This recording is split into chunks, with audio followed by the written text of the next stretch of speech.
Olá, este é o módulo de Gestão e Educação para a Saúde.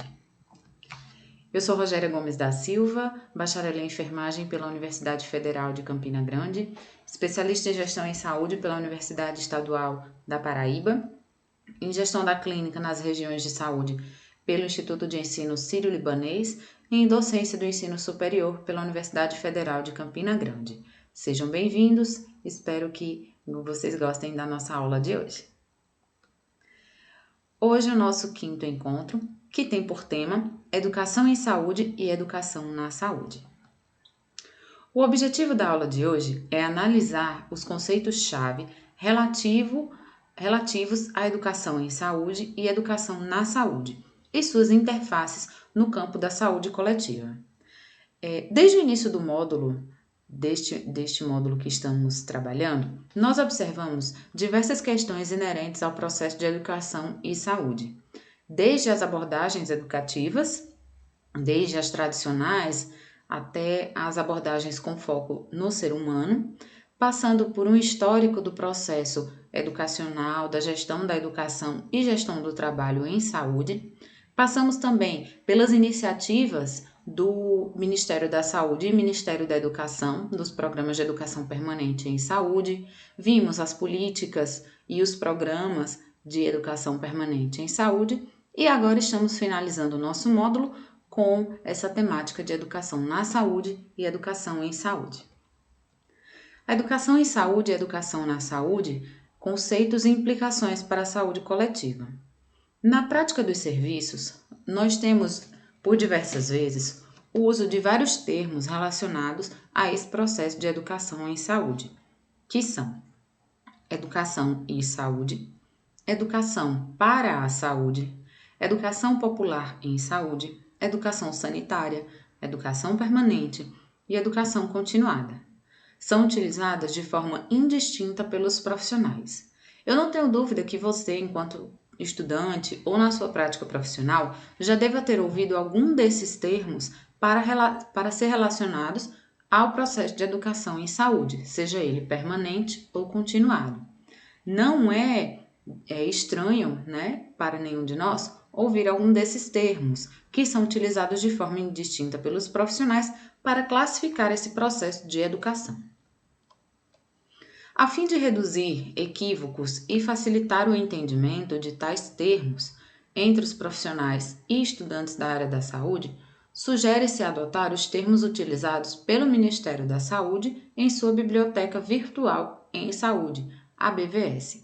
Então, com a finalidade de diminuirmos essa dicotomia e esse distanciamento entre os termos utilizados para classificar a educação em saúde e a educação na saúde, sugerimos que a partir de agora utilizemos os termos provenientes de fundamentações e definições do Ministério da Saúde ou que estejam pertencentes ao rol de definições da Biblioteca Virtual em Saúde. Para isso, nós vamos ver as diferenças que existem entre educação em saúde e educação na saúde.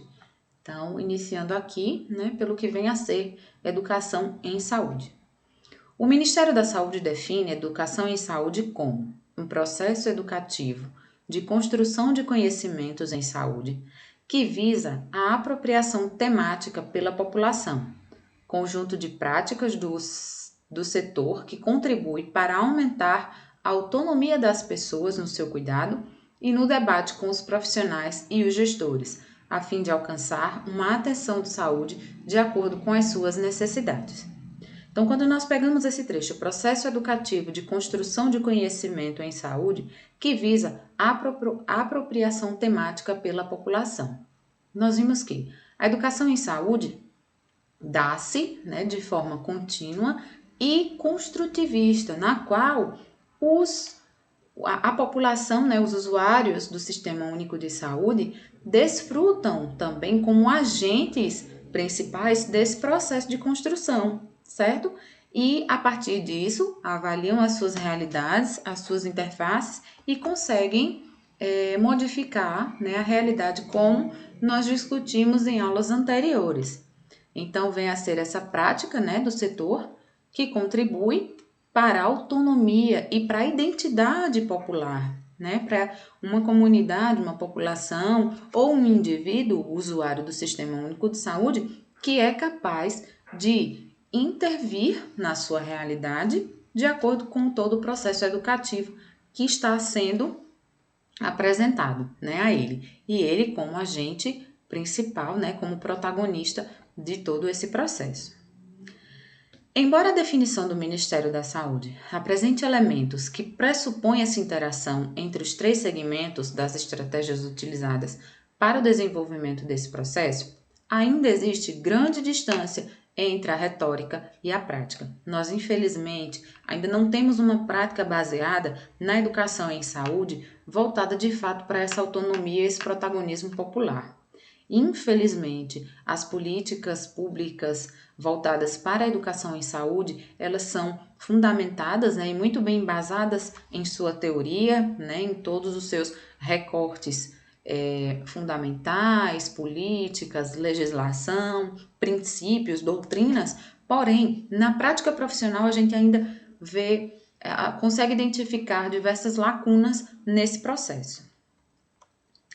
As práticas de educação em saúde envolvem três segmentos de atores prioritários. O primeiro segmento fala a respeito dos profissionais de saúde que valorizam a prevenção e a promoção tanto quanto as práticas curativas. O segundo segmento aborda os gestores que apoiam esses profissionais e o terceiro, a população que necessita contribuir, construir seus conhecimentos e aumentar sua autonomia nos cuidados individual e coletivamente. Quando nós falamos dos profissionais de saúde que valorizam essa prevenção, nós estamos falando daqueles profissionais de saúde que tendem a atuar de forma multiprofissional, de forma transdisciplinar, né, como vimos lá no nosso primeiro encontro.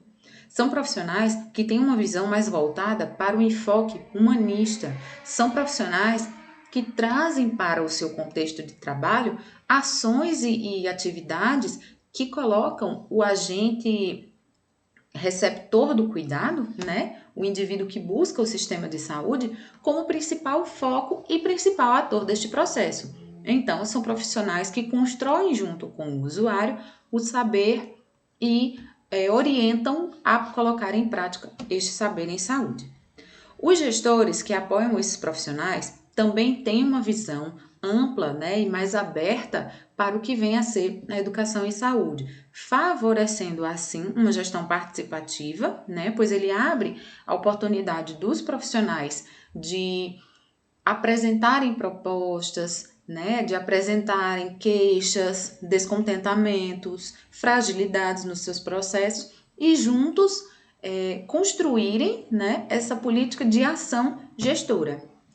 E, claro, a população, né, que necessita construir os seus conhecimentos e aumentando, assim, a sua autonomia nos cuidados, certo? Uma vez que essa população, ela recebe todas essas orientações, ela se torna autônoma, né, e protagonista de sua história, do seu autocuidado, da sua saúde, do seu contexto, né, social, político, econômico, religioso e agente transformador, né, agente que pode desenvolver mudanças nesse contexto. A educação em saúde, como processo político-pedagógico, requer o desenvolvimento de um pensar crítico reflexivo, permitindo desvelar a realidade e propor ações transformadoras que levem o indivíduo à sua autonomia e emancipação como sujeito histórico e social, capaz de propor e opinar nas decisões de saúde para cuidar de si, de sua família e de sua coletividade. Nesse contexto, nós podemos fortalecer o que vem sendo dito até então, né? Que como processo político-pedagógico, ele permite ao usuário, né, esse desvelamento do pensamento crítico e reflexivo com bases na mudança da sua realidade, na realidade da sua família, da sua comunidade, no meio do qual está inserido, certo? Porque nós estamos aprendendo a ensinar, ensinando a aprender, né? Nós estamos fazendo todo este processo de ensinamento e de aprendizagem contínuo, ok? Quando falamos também em educação em saúde, abrimos um leque para que a temática, né, para que essa temática deve envolver a compreensão de projetos de sociedade e visões de mundo que se atualizam nas formas de conceber e organizar os discursos e as práticas educativas no campo da saúde. Então, todas as discussões, todos os frutos dessas discussões, elas vão levar a melhores compreensões, né, da sociedade e a visão de mundo de todos os agentes envolvidos, né, de todas as pessoas envolvidas nesse processo. E as práticas de educação em saúde são inerentes ao trabalho em saúde. A gente não pode pensar o trabalho em saúde distante dessas práticas de educação em saúde, né? Cairíamos na ignorância, cairíamos naquele método tradicional, em que eu ensino apenas aquilo que eu acho necessário. E cairíamos também no erro de estar travando, né, um sistema, uma política de saúde maravilhosa que, com o engajamento de todos, pode ser extremamente rica e produtiva, né? Mas muitas vezes estão relegados a um segundo plano no planejamento e organização dos serviços, na execução das atividades e no cuidado na própria gestão.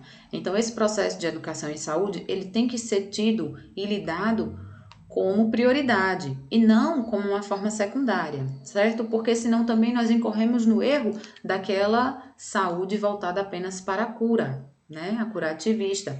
E aí foge totalmente do discurso que nós estamos construindo até o momento.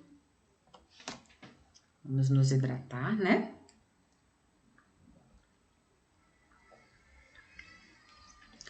O termo educação em saúde vem sendo utilizado desde as primeiras décadas do século XX.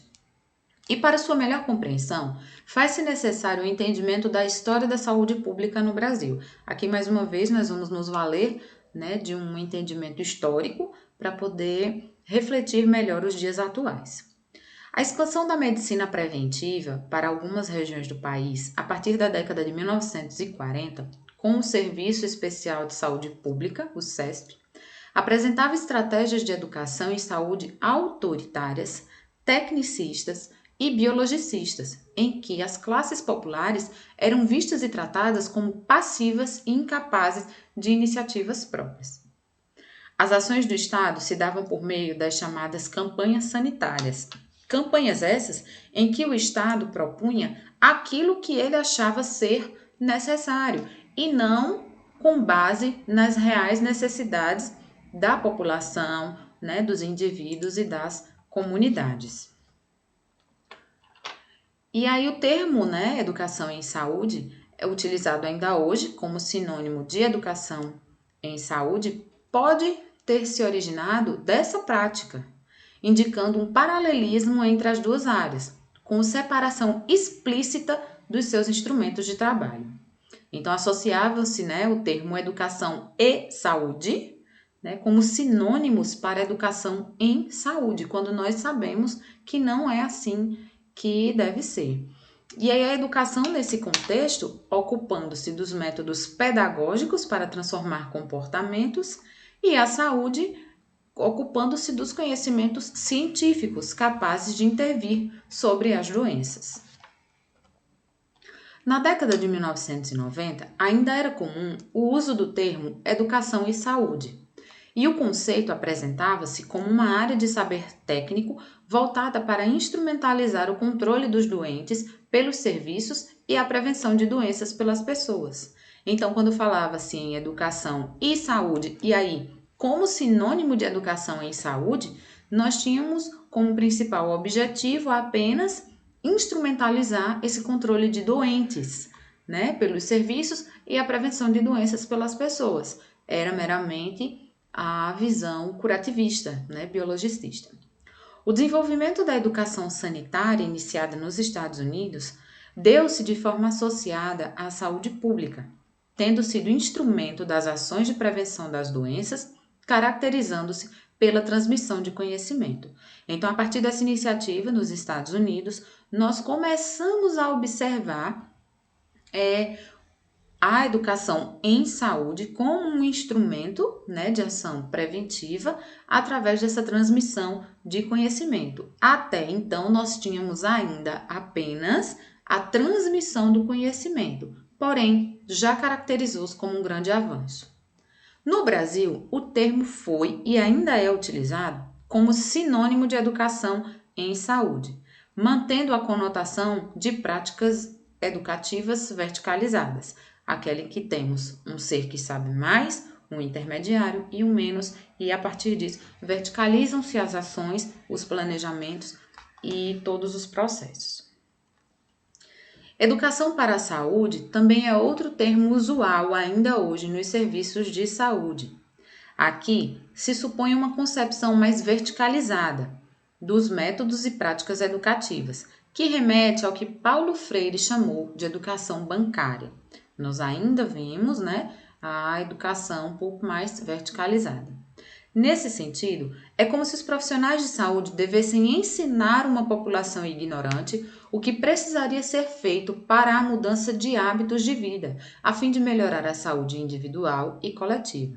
Recordo que na nossa primeira aula eu abordei até o termo de não tratar, né, o indivíduo como uma página em branco.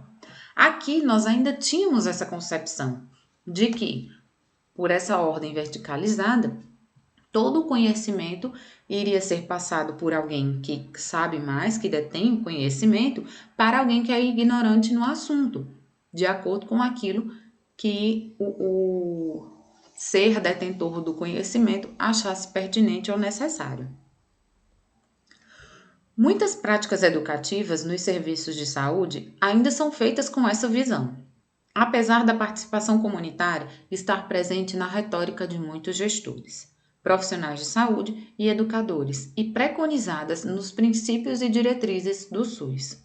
Então, embora todas essas questões relacionadas à saúde não serem verticalizadas, né, serem horizontalizadas, serem construídas de forma coletiva, estejam presentes e sejam preconizadas nos princípios e diretrizes do SUS, nos dias atuais nós ainda temos equipes de saúde, profissionais de saúde, gestores de saúde que ignoram essas práticas no seu contexto.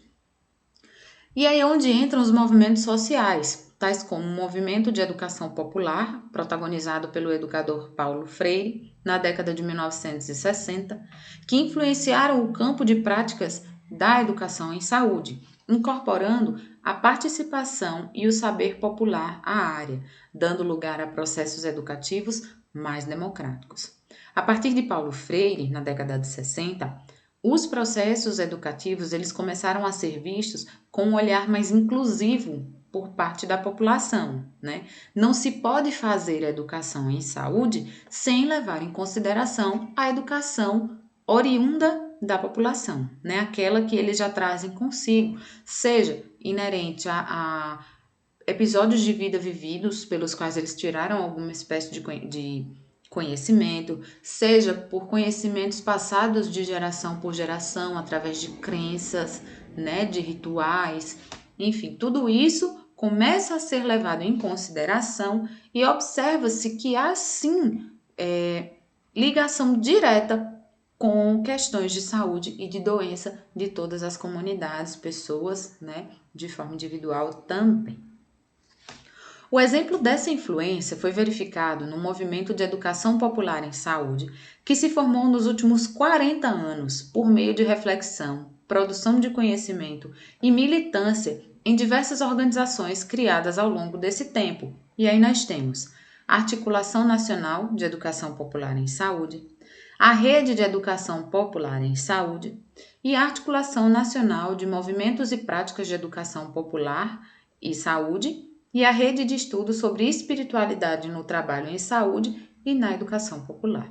Todas elas embasadas no que dizia Freire, né, quando assumia que a população, né, o ser, não é essa página em branco e deve ser levado em consideração todos os seus conhecimentos durante toda a sua vida e todos os processos no qual ele está inserido. A educação popular em saúde é um movimento histórico de mudanças Perdão, gente, mas é porque a hidratação faz parte, né? Então, voltando aqui. A educação popular em saúde é um movimento histórico de mudanças, inicialmente propostas por profissionais de saúde insatisfeitos com as práticas mercantilizadas e repetitivas nos serviços de saúde, que não atendiam às camadas mais necessitadas da população brasileira. Então, a partir das reflexões, das discussões de um grupo de profissionais, né, que começou a observar que o cuidado à saúde estava sendo meramente mercantilizado, né, meramente capitalizado e não atendia a maior parte da população, a educação popular em saúde começou a ser visto, né, como esse movimento histórico proveniente, né, e capaz de desenvolver mudanças significativas na população. Passou a se constituir em uma estratégia de enfrentamento aos problemas de saúde encontrados, procurando fortalecer os movimentos sociais e criar vínculos entre a ação médica e o pensar cotidiano da população. A educação popular em saúde tem, dessa forma, uma concepção diferenciada da hegemônica da educação em saúde. A gente começa, né, a distinguir aqui alguns conceitos. A educação popular em saúde organiza, a partir da aproximação com outros sujeitos no espaço comunitário, privilegiando os movimentos sociais locais, no entendimento de saúde como prática social e global, e tendo como balizador ético-político os interesses das classes populares. Então, quando a gente fala em um espaço comunitário, em movimentos sociais locais, nós abrimos, né, uma observação para a importância da regionalização nesse processo de educação popular em saúde, porque não existe educação popular se não levarmos em consideração esse processo de regionalização, né? Essas culturas, essas crenças, os movimentos que existem dentro da região, né? E baseia-se no diálogo com os saberes prévios dos usuários nos serviços de saúde, seus saberes populares e na análise crítica da realidade, que é sim desenvolvida por cada ser humano. A educação em saúde, então, é prática privilegiada no campo das ciências da saúde, em especial na saúde coletiva, uma vez que pode ser considerada no âmbito de práticas onde se realizam ações em diferentes organizações e instituições por diversos agentes dentro e fora do espaço convencionalmente reconhecido como setor saúde. Essa educação em saúde, então, ela pode ser desenvolvida dentro e fora, né, desse espaço convencionalmente conhecido como setor saúde. Não é necessariamente obrigatório existir uma estrutura física de um espaço destinado a um setor de saúde para se desenvolver a educação em saúde. Tanto que nós vimos o programa Saúde na Escola, né, que leva um pouco dos processos de educação em saúde para dentro dos ambientes escolares. Vimos também questões de educação em saúde voltadas para templos religiosos, né, para pastorais. Então, tudo isso vem só a reforçar que a gente não precisa de um espaço convencional, um espaço tido até hoje como específico para o desenvolvimento de ações do setor da saúde, para desenvolver ações de educação em saúde. A educação popular em saúde continua sendo hoje um desafio aos gestores e profissionais na busca por práticas integrais mais voltadas às reais necessidades das populações e considerando como suporte para estas práticas tais processos de informação e comunicação, como de participação popular e de participação social. Para promover a educação em saúde, também é necessário que ocorra a educação voltada para os profissionais de saúde, e se fala então em educação na saúde.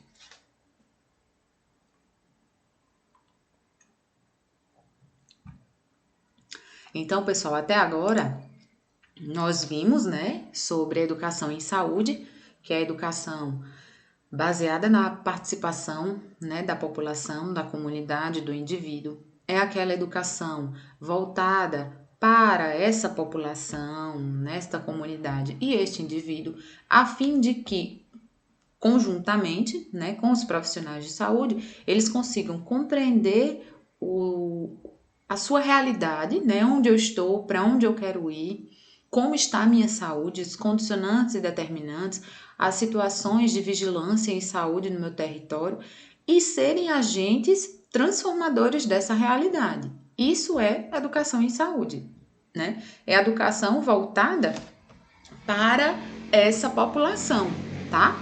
Voltada para a transformação, né, do cenário no qual essa população está inserida. Sempre, sempre lembrando de levar em consideração os saberes oriundos dessa comunidade, tá? E colocá-los eles como centro do processo crítico, reflexivo e transformador da sua realidade. Vamos agora ver um pouquinho das definições e abordagens do que vem a ser a educação na saúde, tá?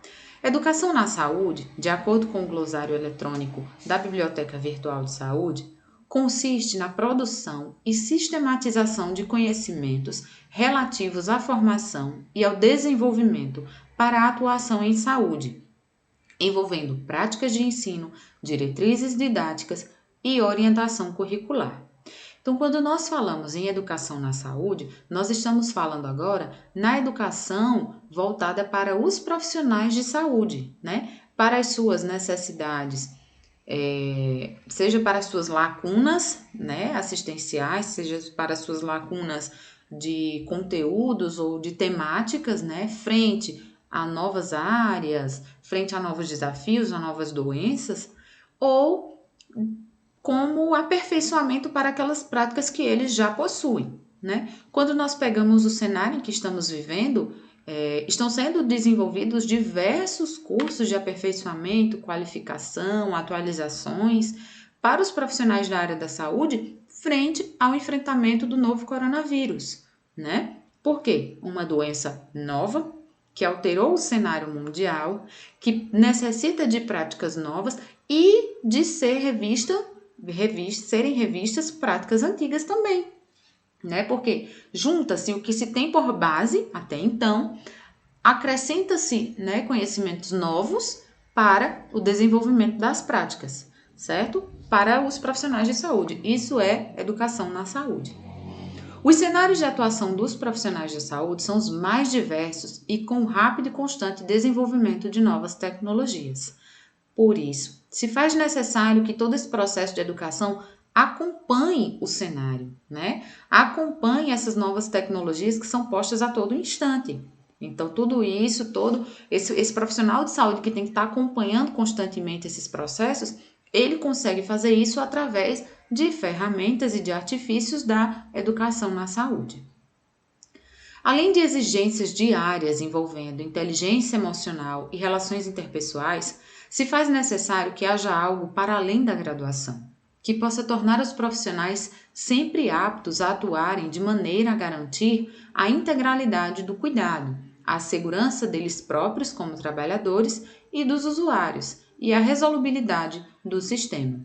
Então, os profissionais de saúde de diversas áreas, eles têm consigo um cerne de exigências diárias do seu processo de trabalho, né? Sejam eles relacionados à inteligência emocional e às relações interpessoais, né? Relações essas sejam com os profissionais de saúde que estão ao seu lado, seja com os pacientes ou as famílias desses pacientes, seja com a necessidade de obter conhecimentos novos a todo instante, de assimilar esses conhecimentos e de colocar em prática, né?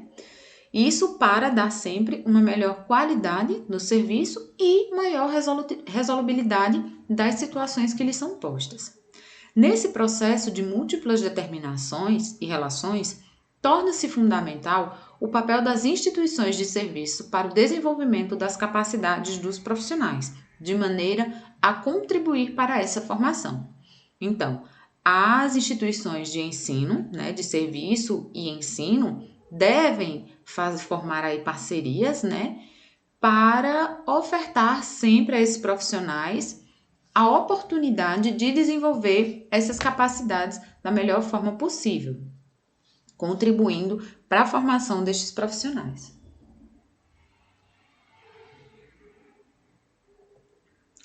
Nesse contexto,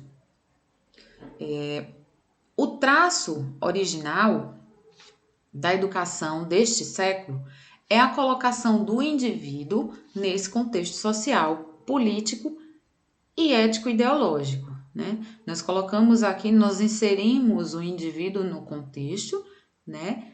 E com tudo que ele traz consigo, né? Inserido no processo educacional. A educação no século XX tornou-se permanente e social, e as ideias universalmente difundidas entre elas é a de que não há idade para se educar, de que a educação estende-se para a vida e não é neutra, mas engajada. Com isso, nós podemos dizer que o profissional de saúde, né, a ele cabe a oportunidade do aprendizado independente do seu tempo de trabalho, independente da sua idade, né, o avanço da sua idade independe da capacidade ou não de absorver novos conteúdos. Basta, né, claro, ele se esforçar, ele querer aprender e estar comprometido com esse sistema do qual ele faz parte, né? Então, essa educação no século XX, ela vem colocar em questão, né, diariamente, essa necessidade diária e social de que temos, né, enquanto profissionais engajados em um serviço, de estar nos reciclando diariamente, né? Agregando novos valores e solidificando os valores e os conhecimentos que já temos adquiridos até aqui. Para tanto, há duas modalidades de educação no trabalho em saúde: a educação continuada e a educação permanente. Quando nós falamos em educação continuada, nós envolvemos as atividades de ensino após a graduação, possuindo duração definida e utilizando metodologias tradicionais, tais como as pós-graduações, né? Mestrados, doutorados, as especializações. Podemos associar da seguinte forma: é a continuação da minha graduação, né? Um macetezinho para vocês. Eu fiz a minha graduação e eu vou continuar, né? Bem como eu venho do ensino infantil, fundamental, médio, graduei, continuo a minha educação, né? Minha formação a partir da pós-graduação e por aí sucessivamente. Certo? Então, possui um período determinado, né? Utiliza-se muitas vezes de metodologias tradicionais e tem uma certificação também ao final, né? Já a educação permanente, o próprio nome já diz, ela permanece comigo diariamente, né? Por todo o meu correr, estrutura-se a partir de dois elementos: as necessidades do processo de trabalho e o processo crítico como inclusivo do trabalho. Então, é aquele processo, né, de educação diária. E aí, para esse processo de educação diária, eu olho esses dois elementos. A necessidade do processo de trabalho, o meu processo de trabalho faz com que eu necessite agregar novos conhecimentos, né? Seja por uma transferência de setor, seja pela assimilação de uma nova função, ou seja simplesmente, né? E aí boto um parênteses pelo simples, fato de querer me formar e me qualificar cada vez mais, estar mais atualizada, né, no serviço que eu desenvolvo. E o processo crítico como inclusivo do trabalho, que é justamente isso, essa capacidade de que o profissional tem de, a partir da sua análise que faz, das suas competências e qualificações, conseguir refletir criticamente a ponto de incluir, né, ao seu trabalho a prática de educação permanente, de sentir a necessidade de estar em constante processo de atualização. Ficou claro? Uma aguinha, né?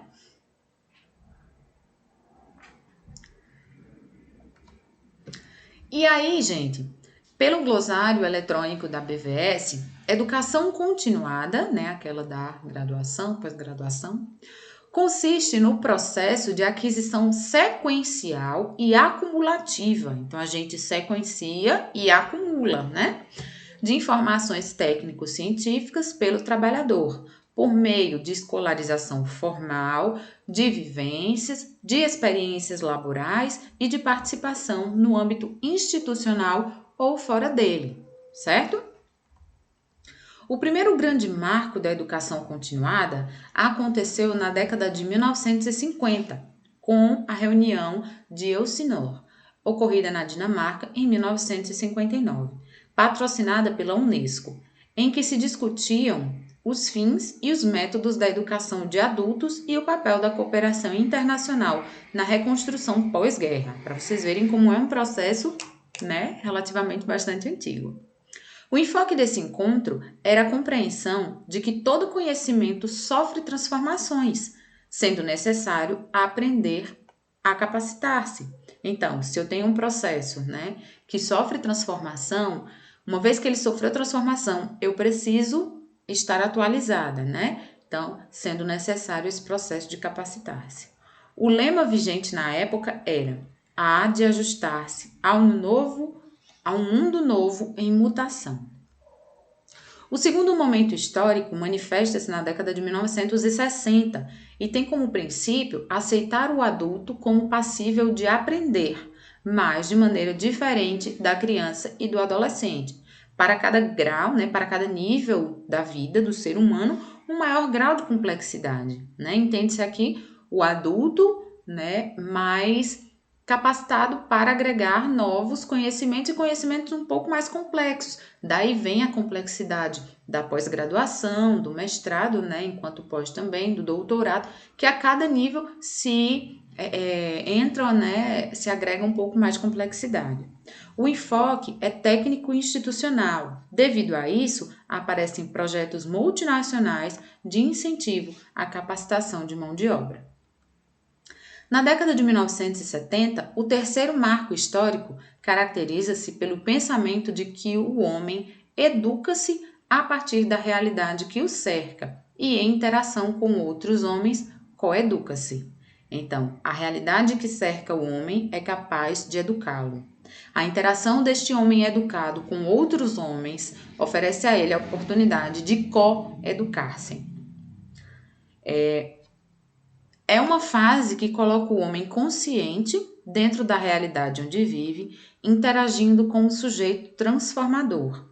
E complementando o pensamento acima, o aprendizado adulto é pessoal, é ter a vida como educação, pois é um processo que dura a vida toda, que todos nós temos em comum e que alimenta o ciclo da mudança de comportamento. É, portanto, um processo de evolução. Então, esse processo de educação, né, sem sombra de dúvidas, é tido como um processo de evolução.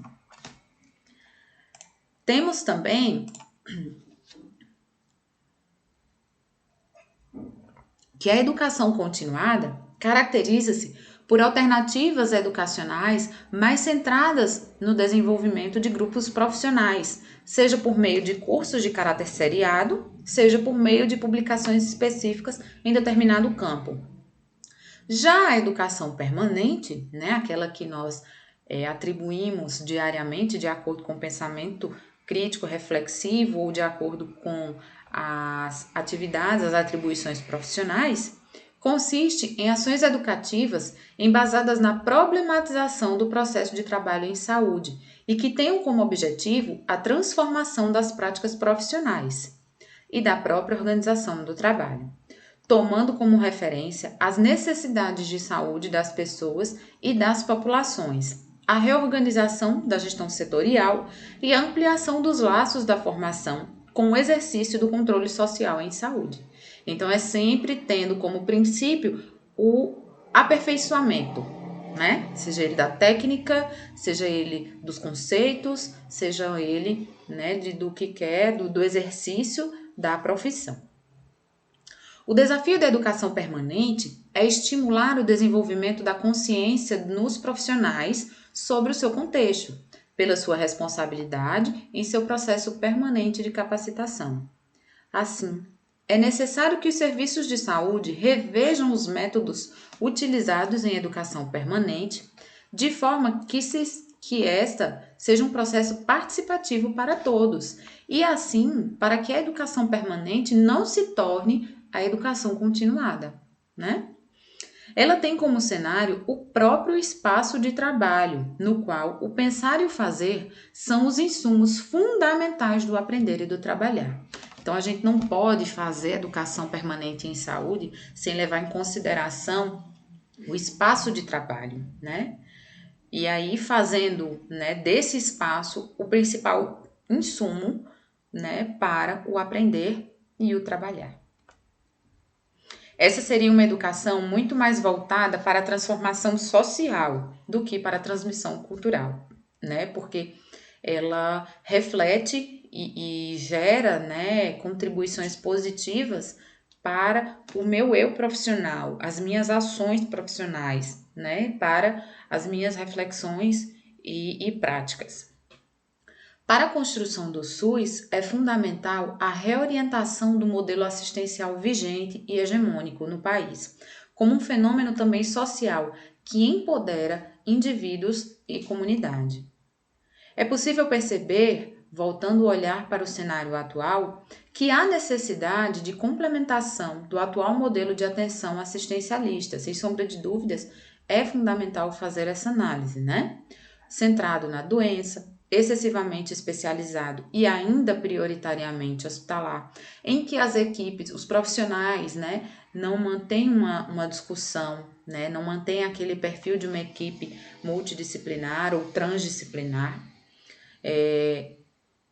Substituir tudo isso, né, por um modelo integral que priorize a promoção da saúde e a prevenção de agravos e que utilize a educação em saúde de forma participativa e dialógica. Alterações no processo de formação profissional e reflexão sobre suas práticas podem auxiliar nessa mudança de paradigma. É importante, então, a utilização de metodologias de ensino-aprendizagem participativas e dialógicas, né, nas ações de educação popular em saúde, inseridas nos currículos de educação continuada, nas ações de educação permanente em saúde, visando uma formação profissional em saúde mais adequada às necessidades de saúde individuais e coletivas e na perspectiva da equidade e da integralidade. Então, concluímos essa aula, né? Que considera importante distinguir e caracterizar os conceitos chaves de educação em saúde e educação na saúde, visto que são práticas fundamentais nesse campo. Vimos também que, apesar de suas distinções, apresentam conexão e devem ser alvo de reflexão por parte dos atuais e futuros profissionais de saúde, e que na educação em saúde deve ser enfatizada a educação popular em saúde, que valoriza os saberes, o conhecimento prévio da população e não somente o conhecimento científico. Além disso, vimos que na educação na saúde deve ser enfatizada a educação permanente em saúde também, de maneira a buscar nas lacunas de conhecimento dos profissionais ações direcionadas à qualificação do processo de trabalho em saúde, considerando as especificidades locais e as necessidades no trabalho real. Para reflexão, né, eu deixo para vocês essa frase de Abraham Lincoln, que diz que a melhor forma de prever o futuro é criá-lo. Então, eu espero ter contribuído, né, para as reflexões de todos vocês, para essa criação de um futuro profissional. Desejo sucesso, agradeço a atenção até aqui e até o nosso próximo encontro.